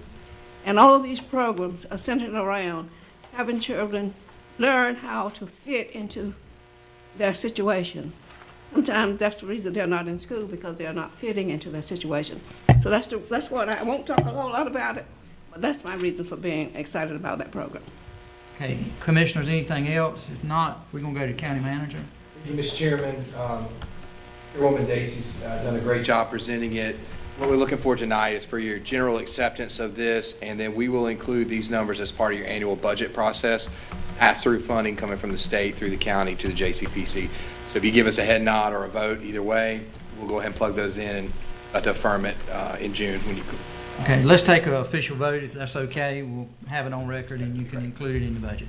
Okay, do we have a motion? So moved. Okay. Second. Have a motion and a second to approve the JCPC funding plan for fiscal year 24-25. Any discussion on the motion? Hear none, Madam Clerk, if you will, please call the roll. Commissioner Mitchell? Yes. Commissioner Smith? Yes. Commissioner Howard? Yes. Commissioner Hunt? Yes. Commissioner Mark? Yes. Vice Chairman Bucher? Yes. Chairman Jones? Yes. Thank you, ma'am. We appreciate it. All right, next we have Mr. Stacy Lee, Chief Officer of the Systems and Operations, for the approval form of agreement with Craven County Schools for the need-based capital funding. Good evening, sir. Good evening. I'm here tonight seeking approval of the form agreement for our needs-based capital funding recently received from North Carolina Department of Instruction. That's when we got the big check. This agreement simply outlines that we will adhere to administrative guidelines for the grant. All information for the form is the same as the previous application that this board has approved. So we're looking for approval of the form agreement between the Board of Commissioners, the Board of Education, and the state superintendent signs it last. Okay. Commissioners, before I go to any questions, comments you had, I'm going to ask the county manager and our finance officer. So I think what I see in the documentation here is the grant funds that were awarded were $15,297,000, some change. the amount of local matching funds that is being requested from Craven County citizens, Craven County Board of Commissioners to vote on is $2,699,513. By signing this agreement, we are, as a Board of Commissioners, committing ourselves to this match, correct? Yes. Okay, so that's what I just want our commissioners to be aware of.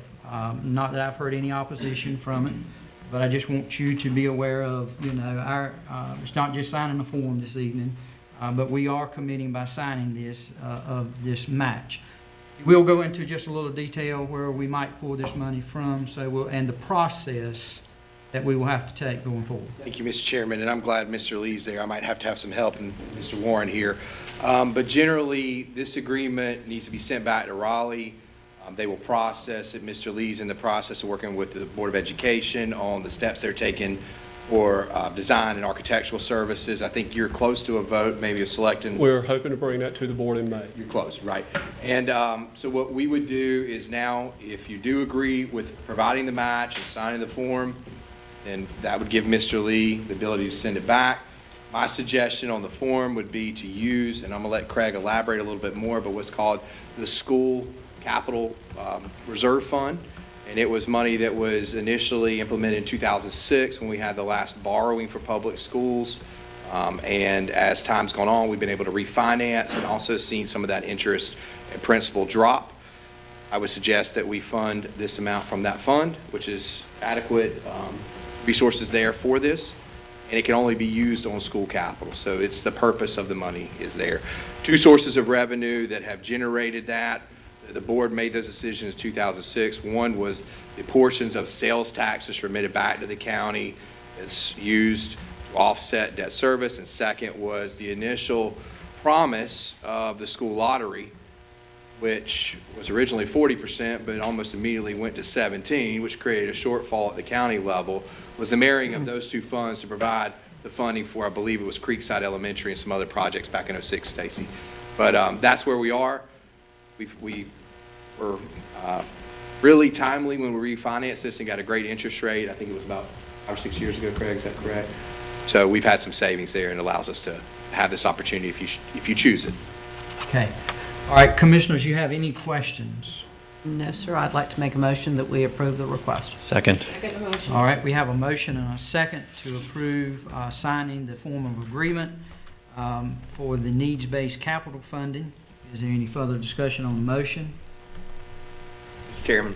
Yes. I forgot one thing while Mr. Lee's here. So we will come back at a later date when they have all their things. I believe it's a 25, 50, 75%, 100% draw, Stacy. There's 4 different times you would draw Right, down. yeah, General Assembly allocates 4 times a year. So if you're okay with that, we'll bring a financial document to you at a later date when they have better cost and present that, and then the chairman can sign off at each of those milestones. And Mr. Blake, one update on that. They've already made 50% of the allocation. There's a little bit over $7 million sitting in our allocation right now. All right, we have a motion and a second. Here, no further discussion on the motion. Madam Clerk, if you will, please call the roll. Commissioner Mitchell? Yes. Commissioner Smith? Yes. Commissioner Howard? Yes. Commissioner Hunt? Yes. Commissioner Mark? Yes. Vice Chairman Booker? Yes. Chairman Jones? Yes. All right, thank you, Stacy. Appreciate that. All right, Commissioners, let us take about a 10-minute recess, and we'll come back.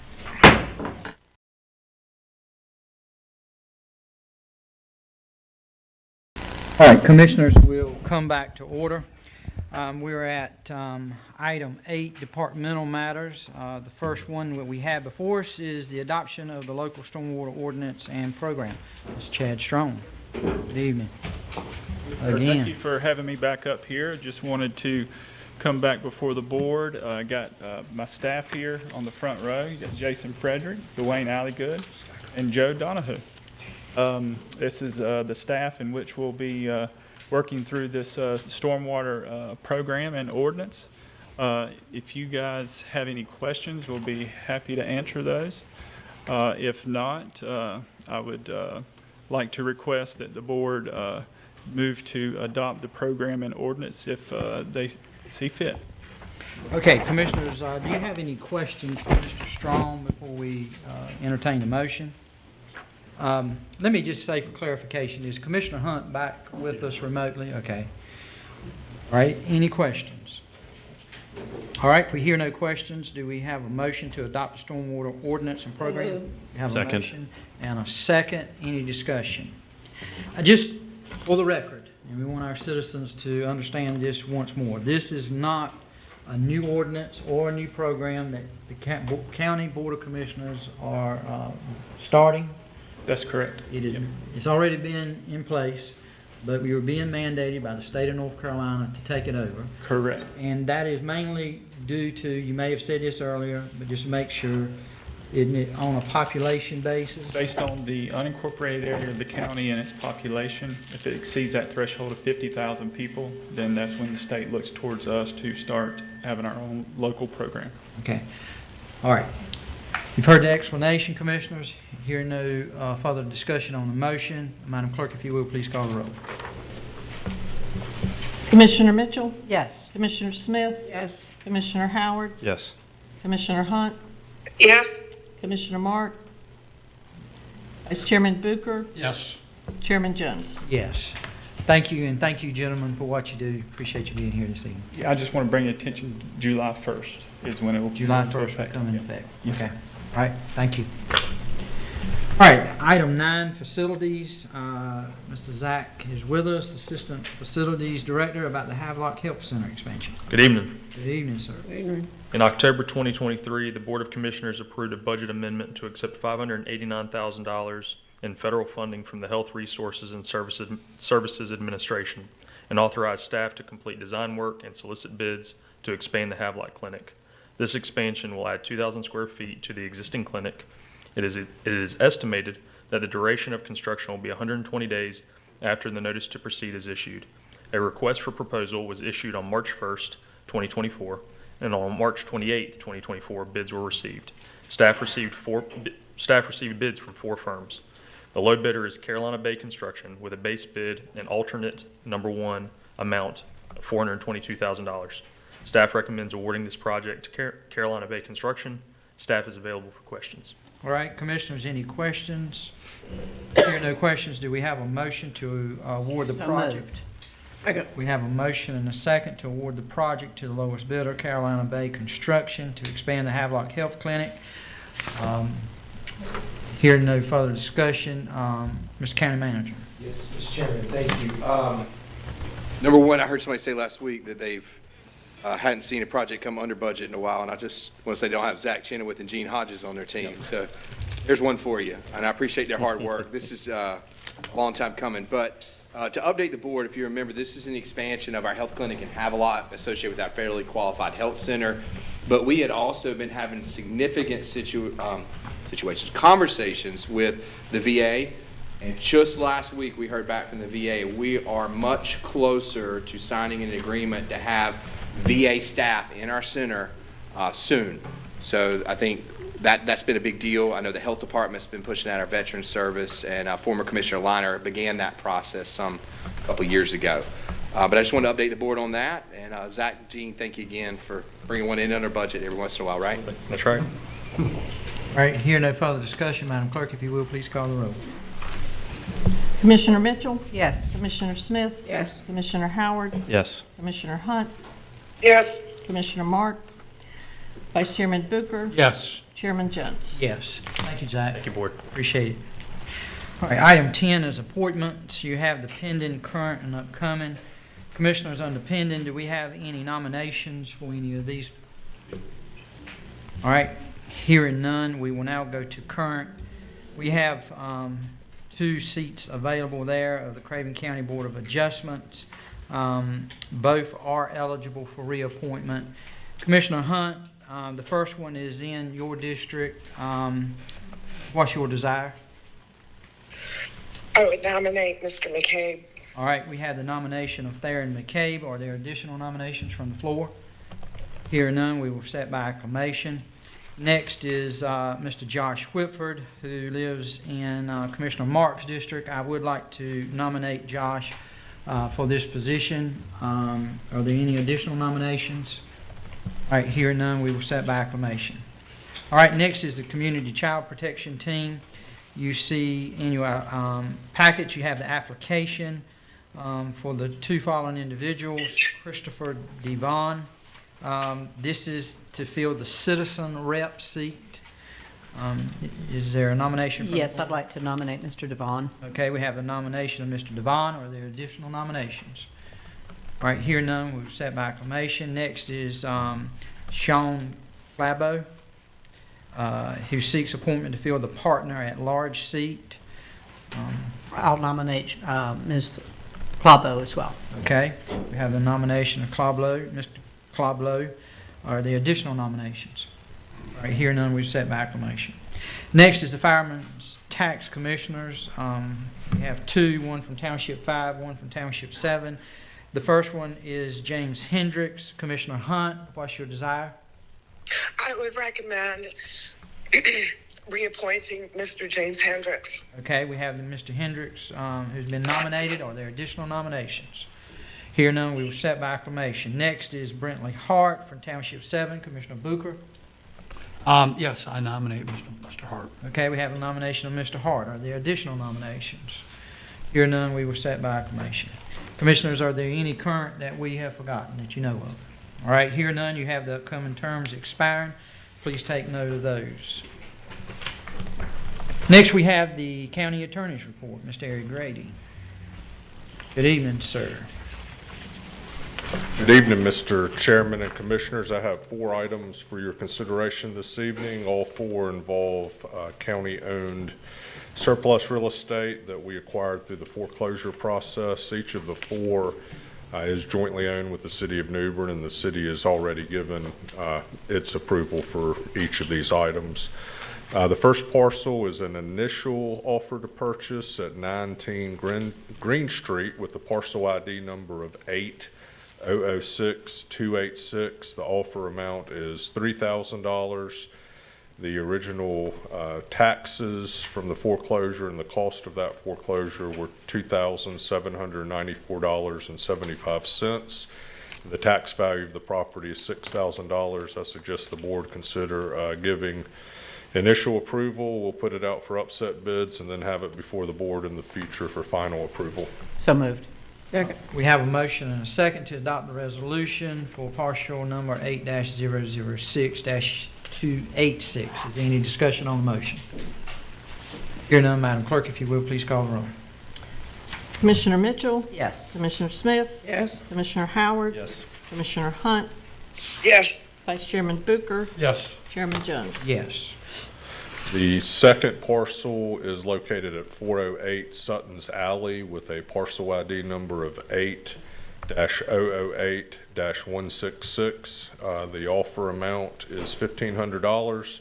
The original past due taxes and the cost of the tax foreclosure together were $4,082.81, and we have the tax value is $3,000. As with the prior one, I would suggest the board consider giving this one approval so we can get it out for upset bids. Okay, what's the desire of the board? So moved. All right, we have a motion. Do I have a second? Second. All right, we have a second. Is any discussion on the motion? And this is to adopt the resolution for partial number 8-008-166. Hearing no further discussion on the motion, Madam Clerk, if you will, please call the roll. Commissioner Mitchell? Yes. Commissioner Smith? Yes. Commissioner Howard? Yes. Commissioner Hunt? Yes. Vice Chairman Booker? Yes. Chairman Jones? Yes. And number 3 is a final approval for 515 First Avenue with a parcel ID number of 8-012-A-224. The initial offer amount was $2,800, which is the final amount after the upset bid process. The original taxes foreclosed upon and the cost of that foreclosure were $4,031.25, and the tax value of the property is $5,400. I suggest the board consider giving it final approval. All right, what's the desire of the board? Move to approve. Second. We have a motion and a second to adopt the resolution for partial number 8-012-A-224. Any further discussion on the motion? Hear none. Madam Clerk, if you will, please call the roll. Commissioner Mitchell? Yes. Commissioner Smith? Yes. Commissioner Howard? Yes. Commissioner Hunt? Yes. Vice Chairman Booker? Yes. Chairman Jones? Yes.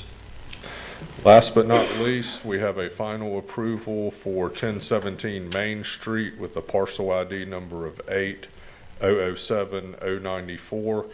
The initial offer amount was $3,000. There were no further upset bids, so that became our final offer amount. The original past due taxes and the cost of the tax foreclosure were $6,565.85, and the tax value of the property is $6,000.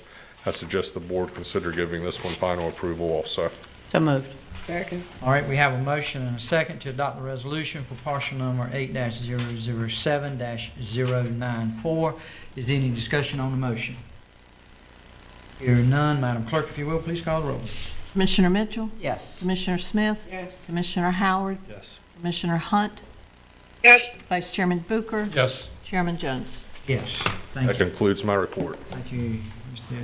Grady, appreciate that. All right, item 12 is the petition of citizens for general topics. Vice Chair Booker? Yes, we have one. I can get to my clipboard here. Christy Frazier.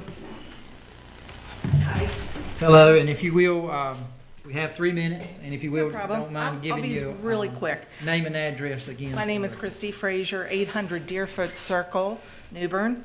I'm here because I was here last year, so I wanted to see how everything rolled out with budgets on the community college and the Board of Education.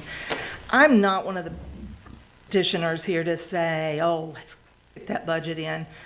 You know, we've got some changes that have happened legislation, with Parent Right Bill of Rights, and we as a group, I'm in a group, we've looked into 14 other opportunities that are right here in Craven County for school choices, and we know that without a 5-year plan, knowing where these kids are going to go, there are choices, 14 choices, and we keep coming up with more choices. So I'm not for going with the budget. I'm hoping that you dig in there. I'm also hoping that you look at the social workers.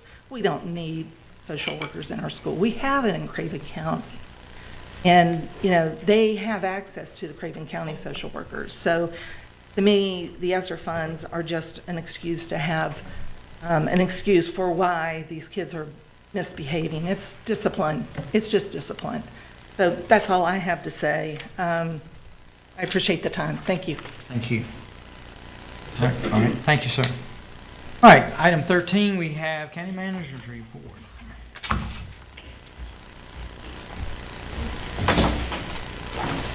Mr. Chairman, Commissioners, thank you for the opportunity. I do have one scheduled item tonight, and then I have several things I'd like to talk with you about later.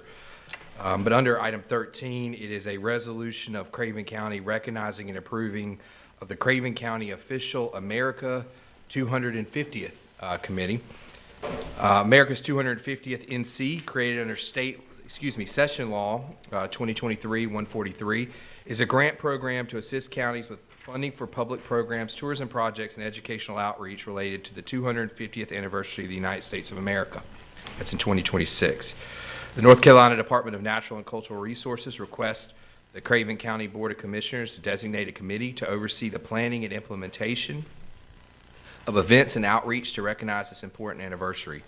County staff recommends the Craven County Tourism Development Authority, or TDA, to be designated as the committee for Craven County, as much of the planning and implementation of events for the 250th aligns with their mission and expertise of the TDA board. Along with designating the committee, staff recommends that the Craven County Commissioners authorize a grant application to be submitted to the North Carolina Department of Natural and Cultural Resources that helps fund the TDA in pursuing opportunities to celebrate this event. The proposed grant would be for $30,000 and pass through Craven County to the Craven County TDA. The TDA Executive Director, Melissa Regal, who's here with us tonight, will serve as the project director for 250th. The board does designate the TDA as the committee. A copy of the resolution was included in your packet, and I have Jeff Wood, oh, there they are, they moved on me. Mr. Wood, Ms. Regal have been working with me, and Ms. McCoy at the Convention Center. We've been working as a team, along with Abigail, and we've had some great planning, and certainly I can answer any questions, or Melissa or Jeff could jump in if there's something more specific. Clarification first. In our agenda packets, it says the proposed grant would be for $25,000. And that was a recent, and I'm sorry, I should know that. That was a recent change today. There was some additional information that just came, and I did that on the fly, but yes, it would be for $30,000, sir. Okay, all right. All right, Commissioners, any questions for County Manager or for our leadership team that's going to be ahead of this? No, I move to approve. All right. Second. Have a motion and a second to approve the 250th resolution. And also with that is the pass-through money for $30,000. All right, any further discussion on the motion? And Melissa, let me just say on behalf of the Board of Commissioners, we thank you and your team for your willingness to do this. Also, thank you for what you're doing to help and work in conjunction with us on a lot of things here recently, and especially with our airport. We thank you for that team effort. You and Jeff, y'all have made a great team in helping us move forward on a lot of issues, so we thank you for that. All right, any further discussion? All right, hearing none, Madam Clerk, if you will, please call the roll. Commissioner Mitchell? Yes. Commissioner Smith? Yes. Commissioner Howard? Yes. Commissioner Hunt? Yes. Vice Chairman Booker? Yes. Chairman Jones? Yes, thank you. All right, thank you for that. I have some great announcements here. Friday, May 31st, mark your calendars, Commissioners, from 11 to 2 p.m. It's our 3rd annual Employee Appreciation Picnic at the Convention Center that day. Follow the same format as we have in the past, where we invite all the employees to come down, share a meal, some fellowship, and a little bit of fun too. We do appreciate each of you trying to attend if you can, if your calendar allows. Food will certainly be good. I know the person over there at that table cooks a mean hot dog. Looking at Gene. Anyway, we'd love to have you there. We're really excited. It's one of the times we all get together, and we don't do enough of that anymore. On a more serious note, tomorrow, May 7th, is National Fentanyl Awareness Day. Jasmine and Amber are going to be hosting an event down at the Convention Center from 11 to 1:30. It's a resource fair, and there'll also be Narcan training. We're going to be sharing facts about fentanyl, counterfeit pills, learn how to identify and respond to an opioid overdose, administer Narcan, perform hands-on CPR, and connect with resources to support individuals and families. We wanted to recognize this day. Fentanyl is very dangerous. Any of you were, I guess all of you were here last week, and you heard Dr. Richardson a couple weeks ago talk about lots of the challenges that are out there. So if you got the opportunity to stop by tomorrow from 11 a.m. to 1:30. And May 5th through May 11th is North Carolina Hurricane Preparedness Week. We are doing some social media and outreach related to hurricane preparedness. We always encourage our residents to have their hurricane kits prepared now, to plan for your emergency plans. Mr. Kite spoke at an event Commissioner Smith hosted last week, which I won't steal her thunder, and I enjoyed being there as well, but there's never enough time to do what you need to do. So now is the time to start, okay? We will continue to remind commissioners and citizens and staff of what happened 6 years ago with Hurricane Florence. I give a presentation. I've done it a few times this year, and I've taken most of the Hurricane Florence slides out except for 2. One's a picture of the storm, and one's a picture of what flooded. And we always have to remember that as we move forward. We always have to look back, know what happened and what it took, and be better prepared. Again, this press release will be on our county website along with other materials that Amber and Stanley are working on now. Last week, I was able to attend 2 really great events. One was the ACT State of the Station. Commissioner Mitchell was there, so I won't steal her thunder, but I really enjoyed it. I learned a lot. There's a lot going on at the base, and she'll share those details with you. And also, I was with Mr. Wood last week at the airport and Commissioner Booker as well, for our big C1A meeting, our quarterly meeting, and we got to tour the new terminal.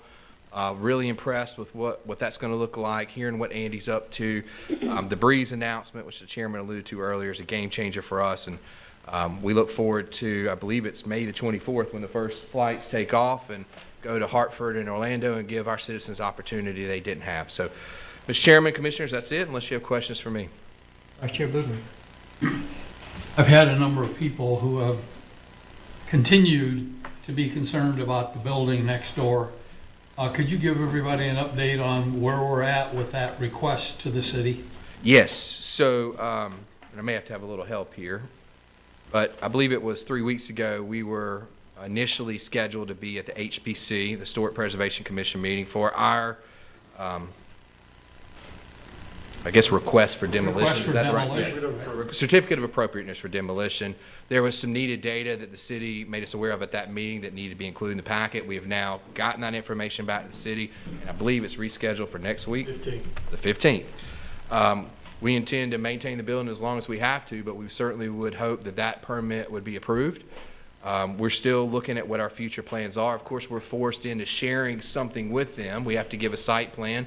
We all know, Commissioner sat here that day, there's lots of changes that have to happen. There were even departments that weren't even included in that still have to be modified. But because we're required to do that, it calls a lot more questions. So I would just urge the citizens to be mindful that we're at the beginning, not the end. There's a lot of input that has to be taken from this board and other staff that are going to be in that building before we even get close to deciding what that building's going to look like. So, to answer your questions? I knew the answer. I wanted to make sure that the public heard that it's not us that's holding the thing up. Oh, sir. We're ready right now. We would bring the wrecking ball in tomorrow morning, but the city and their process is what we're going through. Correct. Commissioners, any additional comments, questions, county manager? Thank you. All right, Commissioners' report. Who'd like to begin tonight? I'll start. Really no report. I will say that I was at the State of the Station. I think I saved Jack a seat, so I took a day. You're good. I took a day off of work, and I'll defer to Commissioner Mitchell for the report. Probably a much more detailed report. So, but it was great information. Again, whenever Cletus presents, I learn a lot. So, and it was and the mayor. So it was very informative. Thank you. Commissioner Mitchell? Somehow I knew that was coming. Thank you, Mr. Chair.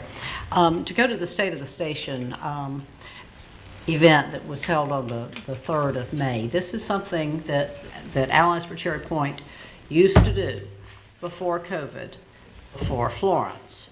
Very frankly, a lot happened during that period and we were just not able to do it. So we are reinstituting and expanding an older program where the community is informed about what is going on at our major employer in this area and very frankly our primary economic driver for Eastern North Carolina. And it's all good news. When I moved here 15 years ago, Cherry Point was beginning a process of drawdown as squadrons and aircraft were being sundowned, and obviously we were just in the middle of the Great Recession. All that has changed. With it, the base is expanding, the missions is expanding, and what that boils down to for Craven County is that people are moving here, whether active duty, their families, or engineers, in search of jobs, and the number of job opportunities is going to dramatically be increasing. And I think this is telling. If you look at Goldsboro, Elizabeth City, and Craven County, 3 portions of Seymour Johnson, Elizabeth City, Coast Guard Station, and of course the Marine Corps complexes that we have here, we probably have the greatest concentration of aviation expertise in the United States. Not in the state of North Carolina, in the United States. And the state of North Carolina has invested a great deal of expertise and capital into expanding that. Yes, it is for the defense of this country, but it is also opportunities for everyone who lives in Eastern North Carolina, and there is nothing but good in that. So it was a very uplifting meeting. When we have it again next year, I recommend that as many people as possible attend. Thank you. Oh, one last thing. The air show is coming up on this weekend, Saturday and Sunday. This is a 2-year event at Marine Corps Air Station. It is an opportunity for people all over Eastern North Carolina to go on the base, to see the planes, to see the mission. And once again, the Blue Angels will be there, and they are really cool. Thank you. That's it. Vice Chair Booker, you want to go next? Yeah, I will. The Antique Auto Association of America local chapter is having our annual downtown antique car show Saturday. Now, we asked the base if they would consider relocating, rearranging their air show to another month, and they disagreed. So Good luck with that. yeah. Actually, somebody asked me if we were going to cancel the car show because of the air show. And we said, no, go to the car show Saturday, the air show Sunday. So, yeah. So anyway, we last year had 162 antique automobiles. They must be 25 years old or older. And this year we had 75 signed up in advance, and about 80 came in the day of the show. This year, we've already got 106 registered in advance. And we're concerned about where we're going to put them all, but we're excited about it. We will have vehicles from 7 different decades, starting in the 20s through the 90s, 26 different manufacturers. There will be cars, motorcycles, trucks, maybe a bus, some tractors. And I just looked at the weather, and the weather looks terrific. So we hope everybody will come out. It starts at 10. If anybody has an antique vehicle they would like to put in the show, they can come at 8, and anytime between 8 and 10, and register and put the vehicle in. The actual show starts at 10 and goes till 2. So from 10 to 2, you can come downtown, have lunch, look at all the vehicles, and it's a lot of fun. So I encourage everybody, if you've never done this, you will enjoy it. It's a hoot. The streets are all closed so that you wander around the cars on the streets, which is a real treat. So, and Melissa's going to tell me next Monday or sometime next week how many people we had downtown. She's got a clipboard, and she's going to be out there counting. All right, thank you. Commissioner Smith. Yes. Last week I had a town hall on April 30th, and I would like to thank all the citizens that came to that town hall, and I trust that they received some helpful or useful information from that meeting. I also would like to thank the 3 people who spoke. They gave eloquent and informative information, and they are in the person of Mr. Jack Veit, Mr. Stanley Kite, and Mr. Mark Pickett. They did a fantastic job, and folk learned much. I appreciate your being there, and look forward to having you to another one. Thank you. Thank you, Commissioner. Commissioner Hunt is with us remotely, as you all see tonight. She is assisting her daughter with a new grandbaby that she just had. So we congratulate her. I think she's got several more on the way in what she has said. So she's a busy grandma. Commissioner Hunt, congratulations. Do you have anything you'd like to share with us tonight? Thank you. Thank you so much. We're very excited to grow our family, but I do not have a report this evening. Thank you. Okay. Again, congratulations to you and your family.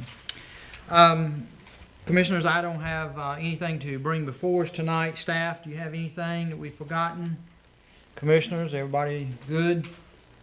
A lot of good information that's been provided tonight. Good meeting. We've got a busy month ahead of us as a Board of Commissioners with a lot of regular activities, but definitely in the beginning process of our budget. So looking forward to that. Hearing nothing else to bring before the Board of Commissioners tonight, I would entertain a motion and a second to adjourn. So moved. I have a motion and a second. All those in, do we need a roll call, county attorney, for that? Let's take the roll call. All right. Just so we can officially say we ended it. Commissioner Mitchell? Yes. Commissioner Smith? Yes. Commissioner Howard? Yes. Commissioner Hunt? Yes. Vice Chairman Booker. Yes. Chairman Jones. Yes, we stand adjourned.